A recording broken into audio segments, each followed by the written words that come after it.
Mini episode 1495 of the FDH Lounge is brought to you by Sportsology, delivering unconventional columns and webcasts about sports, TV, music, movies, and more. Follow them on the web at sportsology.com. The FDH Lounge. You'll want to schedule your life around it. A long time ago, on a gloomy, wet Cleveland spring night, two men stand alone amidst the late-night drizzle. Their voices echo across the vacant station parking lot as they debate the merits of the great American radio show that have been missing for far too long. On that night, an idea was born. That idea became the FDH Lounge.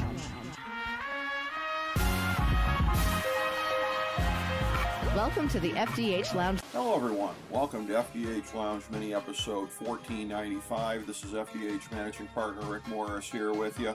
And we have a topic of conversation today which is going to be interesting in a lot of different ways. We're going to be talking about the 2022 USFL season, looking back on it. And it does seem in our society that 2022 seems to be the year of everything old is new again. I'll forego the easy hack joke about the figures atop both of our major political parties in this country, but you can look at any number of different areas, whether it be in wrestling with Jim Crockett Promotions and Austin Idol. Those are names you didn't think you'd be hearing as being relevant in 2022. No offense to either one of those two, but on and on it goes. Carol Burnett, of all people, is going to be a pivotal actress toward the end of Better Call Saul. She has been cast in there. So there's a lot of names you didn't think you'd be hearing as being in the present in 2022. Now, we did know the USFL comeback was coming, obviously. You don't just start operating in 2022. They'd had a year or two to get ready for this thing, but it operated and unfolded in an absolutely unique manner. And for that, we bring back in a very good friend of ours from our Sports Central, football columnist Fran Stuchbury, and also an FDH Lounge Dignitary, one of our regular contributors here on the show. And Fran, it's great to have you back on to talk about this. Nobody watches more football that I know than you, so I know that you are keen to talk about all that happened with the 2022 USFL season.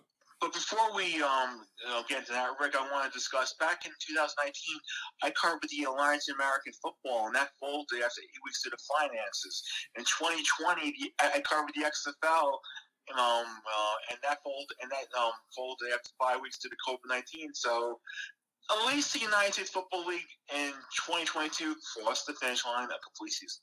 Yes, they did. And what I found interesting as far as this revival of the USFL, doing a little bit of research here on this, I'm sure you knew this, but I didn't, but that they are essentially licensing the rights to the name from the original owners here. The Fox Sports, they had set up this league and they're owning and operating it. And of course, it was on their network. They sublet some of the TV rights to NBC Sports and Peacock. So I just assumed that they bought all the assets and everything else. No, not the case. Essentially, they're leasing the name and that there are ongoing payments going to the original owners of it. Probably not a whole lot, but at least a little bit of money. Didn't know that. Well, there's still a lawsuit that's still they're trying to settle. They'll probably settle out of court. There's no reason for that to be not to be done sooner than later. And once that gets settled, maybe Fox will use more of the old USFL nostalgia, because it would have been interesting if the Philadelphia Stars won the USFL championship. Would they have said it was their fourth championship, or would they have not with the legal issues? Yeah. Well, we don't have to answer that question this week. Yeah, that's true. They came close. I had told you off air, I had actually sort of adopted Philadelphia as my team. I have a couple friends that live in Philly, so to the extent that they cared about the USFL, they would have been rooting for the Stars. I always like to kind of focus on somebody here. Like, I had adopted Houston in the XFL because I've always thought that June Jones was an underrated genius and somebody who never gets talked about enough in the history of football as far as his contribution to the run and shoot and modern offenses and everything like that, the spread offense. Here, Bart Andrews was somebody that I latched on to. Andrews is somebody that he's been sort of a journeyman coach, I guess you could say, relative to some of the other figures that were in here. And he was finally getting a chance in the spotlight, and I was kind of rooting for the Stars because of him. And yeah, that's a very interesting point as to whether it would have been Philadelphia as a multi-time champion or just as the champion of the revived USFL, but it didn't come to that with them coming up short in the championship game. Yeah, and Rick, I mean, the championship game, I mean, being in Canada, it had a good crowd. It was probably the best game of the season I saw all season long. Yeah, and very fitting that it would be in the championship game. But as far as, I alluded to this at the outset, that this was very, very unique as far as how this all played out. And the thing that you have to go and look at most of all when you say that is the fact that it was essentially a hub league. It was all based around being in Birmingham the entire season up to the very end when it moved to Canton for the playoffs. But as far as it being there, you touched on it in 2020, the XFL shutting down because of the COVID-19 pandemic because it just wasn't feasible to keep going under the circumstances. So the first thing you look at here is, well, gee, there's not a whole lot of other leagues that are still doing things like this, but was this because of COVID? No. This was taking a concept that came to be under COVID, where you would have that. You had the NBA bubble, you had the NHL bubble up in Canada. This whole concept, this wasn't exactly a bubble, but as far as just being in one location, they were taking something from the COVID era and using it essentially just to save money, because there wouldn't be any kind of costs involved with travel, with all these stadiums in the league, et cetera, et cetera, et cetera. But it ended up being a thing where every weekend you'd have the 4 games, and the only game whatsoever where you'd see a trace of people in the stands, and I do mean trace, was when Birmingham was playing. Yeah, when Birmingham was playing, you had good crowds. And the other thing was, I give those Birmingham fans credit. They had to do 10 weeks. I mean, a normal league would, with teams home cities, you only have to commit to 5. But I give them credit. And plus, some of the fans toward the end of the season you get a little burned out from going to all these games. And plus, towards the end of the season, you're dealing with the sweltering heat. There is that, yeah. And again, I'm not exactly familiar with what kind of policies the league had as far as charitable giveaways and whatever, but if for no other reason than the fact that essentially that stadium is your TV studio, and it looks lame as heck on TV to have to be playing in an empty stadium. I mean, I just wondered, as far as like any of the Boys and Girls Clubs of Birmingham or anything like that, like was there anything out there of where you could have given away tickets and be like, hey, come watch some football, have a good time? Or I wonder if even the charitable organizations were like, no thanks, it is minor league football. Well, the other problem was the stadium was so big, and then towards the end of the season, they played a couple of games at Legion Field, and that field is even way bigger than Progressive Stadium. Yeah, and that's one of those things where what it reminded me of was watching high school football back, in my era here when I was in high school.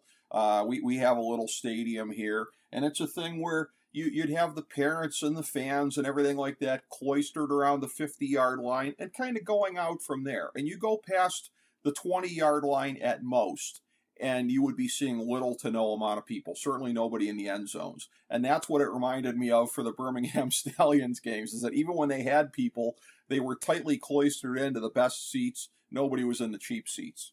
Well, I will say one thing, Rick. I mean, the games, from a competitive standpoint, a lot of games came down to the wire. But the thing is, yeah, that's fine and dandy. But at the same point, when you're watching when you have these close games and you have no fan energy, I've had friends tuning in and they watch. They read my around the USFL column. They see these videos. They see nobody in the stands. Like, Fran, what is going on here? I mean, why are they so empty? I have to explain to them. They're playing in Hub City, and only for general, for the most part, the only people that came to the games were when the Birmingham Stallions had home games. I had to explain to them why there were so many empty stands.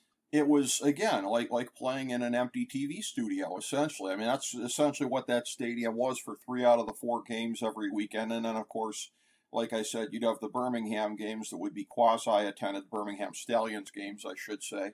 And going through it, it was a very mixed product, I think, at best, in terms of what was there, in terms of the talent pool. For spring football, you've always got the guys who didn't have a chance to make it into the NFL, who would like to. This is essentially an extended audition tape for everybody that is involved in here. And it wouldn't surprise me if you see a couple of these guys shake out. in the NFL here and get that other opportunity. But again, everybody kind of knows going in what the talent level is going to be. That's one of the reasons where, again, I think it is such a testament to the insane amount of popularity that football has in this country. When you look at what the ratings are for this, and the ratings were certainly, I mean, relative to the talent level involved, they were way above what you would have expected. And the way that football does relative to even, hockey playoffs, regular season baseball, all these things that just leave me flabbergasted. I go back to 2020 with the XFL, the St. Louis team, I believe in the local ratings, this happened at least a couple times, they outdrew the St. Louis Blues coming off of a Stanley Cup championship. I mean, that's just emblematic of where we're at here. People will watch any level of football in the spring as long as it is football. Well, Rick, take a look. I mean, it killed Major League Soccer ratings. Yes. Major League Soccer's been around for 20 years. I mean, people will watch football anytime, any day. But I will say one thing, like one thing I mentioned in my column, the league has to have a set time of games to get fans accustomed to knowing when these games are on. I mean, obviously their best windows are Saturday nights. If they can have consistent Saturday night 8 o'clock game on NBC or Fox every week during USFL season, the ratings are going to be good. And now NBC's mentioning they're going to try to have USFL games after significant events, for that rating leading, like Kentucky Derby or some other events going on. Yeah, and again, lead-ins are everything a lot of times here. I mean, that can be very helpful. I'm always amazed just from a TV standpoint how important they still are. But people are too lazy apparently to turn the channel a lot of times from what they have on previously. And again, that will benefit them by having a good lead-in. But talk about... Back on the championship game, I think if Case Cookus didn't get hurt, Philadelphia Stars would have won that game. I mean, he was playing great. He threw 3 touchdown passes. Then he broke his fibula. Then the backup comes in. KJ Sells first throw, pick 6 by Scooby Wright, touchdown, and that gets him game out of reach. Yeah, I agree. That is the real what if watching that game, and again, sinking feeling in my stomach watching it, and very interesting that again it was held in Canton, so there was some kind of a deal there with the Hall of Fame Village, which it just goes to show you that the Hall of Fame and the Hall of Fame Village and all of that kind of stuff there, it underlines that it is a separate entity from the NFL, because the NFL's partner, whether it's official or unofficial for spring football, is going to be the XFL once it comes back next year, not the USFL. So this is a very interesting thing as far as playing it there. It was very good image-wise, I felt, to do it there, to associate yourself with the great history of football in this country. You're able to draw a decent amount of people into those stands. When you saw the games in Canton, it definitely looked a lot better than it did in Birmingham. Complete difference as far as seeing a live crowd and seeing people that were really into it, and in a relatively intimate stadium. And because it was a small stadium, and the other thing is I'm actually glad that happened, because this one, originally the champions were going to be in Birmingham, but they had conflicts. So I was even mentioning my comment. I felt like Birmingham was winning so much because they did have an advantage playing home every week. Not as significant because all the teams played lived in Birmingham and slept in Birmingham, but they did have an advantage playing in front of those fans every single week. Well, as you had talked about off air, the whole thing about the pay structure for the league here. $45,000 for active roster players, $15,000 if you were on the practice squad, $600 weekly during training camp, win bonuses of $850 and $10,000 for winning the championship. Now, players had to pay their own rent. The league did get them a reduced hotel cost of $75 per room per day, with an option for 2 players to share a room. By the way, thank you to Wikipedia for this information here, so I don't get sued for stealing information. But as far as how that went, this is one of these things where presumably all of these guys, I would think, back in their home cities, they're probably already paying rent or a mortgage as it was. So you're essentially paying to live in two different places during the course of the season here. And that's one of those things that just doesn't seem very feasible or fair. Well, the other thing is with the season ending so late, you're not going to get as many NFL opportunities as if a player plays in the XFL and the season ends, mid to end of April. Well, that is very true. And as we look ahead to see what's coming here, the XFL, of course, in 2023 coming back under the management of The Rock and his wife and everyone that's involved there. As I say, the quasi-partnership with the NFL, where they're going to be trying out some rules issues, and the NFL will sort of be using them as a little bit of a science lab to see what works and what doesn't work. And this is a thing where you had educated me on this off air as far as the player contracts for the USFL. So it would be very difficult, apparently, for a lot of these guys to jump to the XFL. So they may hang on to a lot of the guys that they had this year at the talent level they're at. And we all kind of know what that is. But it's not going to get any better than it was this year in terms of the talent level, because you're going to have the XFL out there as well. And oh, by the way, a constant in all of this is the CFL. That's always been another option, is for players to go play in Canada, even before all of this. So it's not going to get any better in terms of being able to raise the level of play next season, it would seem. One thing is, Rick, there's always going to be players out there that are going to want to play. It's going to be maybe kind of like different tiers. And that's the way it looks like. It's going to be, you're going to have players that, playing in one league, or if they don't make the team, they'll play in that league. And at least with the USFL, they'll have a base of players probably come back on these rosters, so they'll have some continuity. And the thing is, the problem with the USFL this season was it was a run-heavy league, but a main reason why it was that because they had such a short training camp. So I mean, what's the best way to move to football? Run, baby, run. That's true. Yeah, you don't have the option for all of the quarterback turnovers here. Woody Hayes would have loved this league. 3 yards in a cloud of dust, indeed. But as far as how it goes for next year as well, another thing you and I had talked about off air is the sense that there may be another hub city in the mix next year, as well as Birmingham, with the option potentially by Fox Sports to move beyond to the next year and maybe put teams actually in their own stadiums. Imagine that. What a radical concept. So it could be Birmingham and some other city in the mix next year for all of the games. At the very least, you're going to cut down by 50% the number of games where there's nobody in the stands. Well, I mean, since they got such a sweetheart deal in Birmingham, it's probably going to be the hub in the South. And the thing is, the USFL, they're going to look for the best deal. They're going to look for the best bargain, the best money from these cities. So New Jersey doesn't seem likely. They're not going to. I don't think they have a lot of teams going to let them play at Red Bull Arena, and I don't think Rutgers, from what I've heard, is not really an ideal place to have a hub. It's as far as there. I mean, a city that would be good is probably Philadelphia, because you can get fans from Philadelphia, you can get fans from New Jersey, and you might even get some fans from Pittsburgh to occasionally make the trip. Michigan might be a place to go if they can find a place to play in a good deal. And there's passionate fans in Michigan that would definitely support the team, and you might have something there. But the way things are going, Rick, I'd be surprised we hear a second hub until by the end of the year. It's going to be a slow process. It's going to be lots of negotiating. It's going to drag out. Look how long it took Birmingham to finally negotiate the deal. We knew it was going to happen, but it took so long to finally, cross those I's and dot those T's.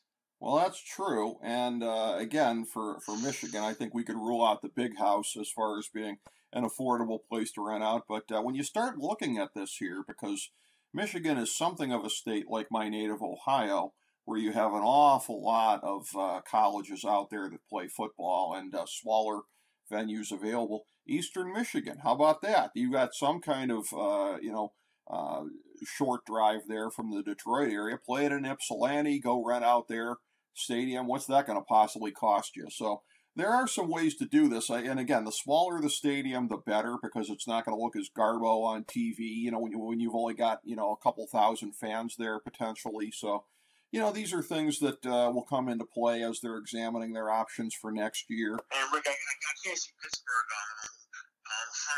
Whatever the new field's called. Well, yeah, exactly. I center, I can't. I mean.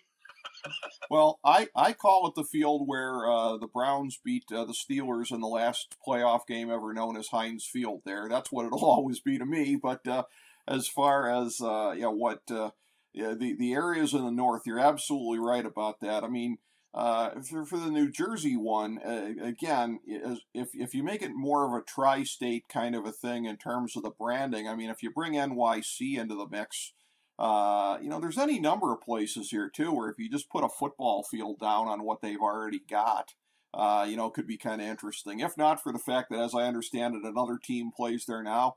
What about where the Staten Island Yankees used to play? But I guess they got another minor league baseball team there now, so it's not like you could use that facility. But if you open it up to New York as well as New Jersey, you could find any number of venues. And again, how's it going to play out for TV? What's it going to look like? Because that's going to be something where, again, you're going to be in the mix competing with the XFL next year. You're sort of competing against yourself once you're the only spring league here, but this is going to be, these spring football wars in 2023. I don't think it's going to be the same talent caliber and all of that as the Monday Night Wars and wrestling, Fran, but it will be interesting to watch the XFL and USFL. Rick, there's probably there's possibility on the XFL and USFL season to overlap a couple weeks with the XFL having the championship and the USFL starting this season. Another thing, as we see on season one, Rick, is that ESPN is practically didn't even mention the USFL all season long. No highlights, no nothing. But then again, Fox, I mean, they were keeping everything in house. I mean, they had Archie Young doing this thing, Colin Cowherd reading a script, and they kept everything in house. They didn't really share the wealth with other media outlets or people. I mean, I wasn't able to do a season preview because I didn't know anything about the rosters. Well, yeah, and that the ESPN angle of it was entirely predictable. I mean, they are essentially like La Cosa Nostra. If you're not paying them the protection money of being on their network, I mean, look at the way that they used to bury the NHL, and they used to act like the Arena Football League was more important than the NHL. Once the NHL went to NBC Sports and they picked up the Arena Football League, and how they changed their tune now that they're covering it. So, yeah, unsurprising, because this is on a corporate level, you have the intrigue of that as well, because you have Fox Sports and NBC Sports and their entities aligned against all the properties of Disney, because what you're going to have next year is you're going to have some of these XFL games, ESPN, presumably ESPN2, ABC. I don't know if Hulu's going to get any of them exclusively. FX, okay. Probably some on ESPN Plus. So you're going to have the whole weight and might of Disney here going up against essentially the alliance of Fox Sports and NBC Sports ongoing with the USFL. And actually, the XFL games are going to be on ESPN, ABC, and FX, the regular season games. But I definitely see ESPN Plus being involved with some sort of behind the scenes content, because yep. I mean ESPN Plus is always looking for more content. Now they just raised their fee up to $3 more a month. So and the thing is, if you're an XFL fan, if they offer you something that's really appealing to you, you're going to go on board and you're going to purchase that, or maybe buy the bundle package with Hulu and Disney Plus just to get some extra XFL content. Yeah, that pisses me off when I saw they were raising that, because I got it this past winter. It was a great deal. I was able to watch as many Detroit Red Wings games as I wanted to be able to on there, because they didn't put the NHL games behind a paywall. And now it's almost like they might as well have by raising the ESPN Plus cost. They're trying to force everybody into that Disney bundle, which, I'm sorry. I'm a guy where there's just not really much of anything on Disney Plus that's that appealing to me, so I'll never go for that. But, in terms of how this is going to shake out here going into next season, the USFL, as you said, they made it through year one of the relaunch here. So there is something to be said for that. They are 1 for 3 in terms of leagues doing that, making it through successfully to the end since 2019. So we are seeing the viability of spring football in that way. And my conclusion on this is that I don't know that there's room in the marketplace for both them and the XFL. We'll see. And like you said, the fact that there may only be a slight overlap of the seasons here, if you're not forcing people to choose, look, we've seen this year. I mean, if you just throw out something and you spray paint the name football on it, people are going to watch it anyway. So I don't know if there's necessarily room for 2 leagues or 1 league going forward. Obviously, the less overlap that they have, the better for both of them. But it's a thing where I think the lesson of this is, and we have to say, particularly with COVID-19 having happened in 2020 here and some of the things being ongoing, the ramifications with that, you always have to say all things being equal, right? Because there's always going to be acts of God that we can't foresee. But all things being equal, the lesson of this is, I think we're going to have spring football in some form or fashion every year from here on going forward. Do you draw the same conclusion? Definitely. Either both leagues are going to survive or one league's going to survive 5 to 10 years from now. We're gonna have some. There is a market for it, Rick. There is a market for spring football. People love football. I mean, it's fun to watch. It's entertaining. It's a lot better than watching baseball sometimes. It's a lot better than watching Major League Soccer. That's going to just be hidden on Apple TV, which no one's going to care about. That's my opinion. But yeah, but it's just yeah. I mean, people love football. People will watch any given time, any given day. If football game's on TV, they'll have it on, Rick. Absolutely, and it's here to stay. And again, congratulations to Birmingham for having won the championship this year, for having overcome all of the strife that they had to overcome by playing all of their games on their own field, even their road games. But congratulations to Birmingham. And again, thank you to you, as always, for your great analysis, Fran Stuchbury. And again, people can always check out all of your great football content at OurSportsCentral.com. Thanks, Rick. I enjoyed writing that around the USFL calendar. I enjoyed doing the players this week. I love doing it on Sun Hero. Instead of picking a special teams player, I picked a player that had keep playing the game that will help win them the game. That was the fun aspect. My power rankings were fun with a couple one-liners on each team. In general, covering the season, the league was fun. It was an exercise of time finding offensive players of the week. But I mean, like I said, in general, I enjoy writing the column every week and giving people good analysis. Yes, very good analysis indeed. And again, you'd really kind of cornered the market on it because you couldn't find anything anywhere else like what you were producing. And again, your football coverage is always very special at OurSportsCentral.com. Appreciate the chance to talk to you as always, my friend. And thank you, everybody, for tuning in to FDH Lounge mini episode 1495.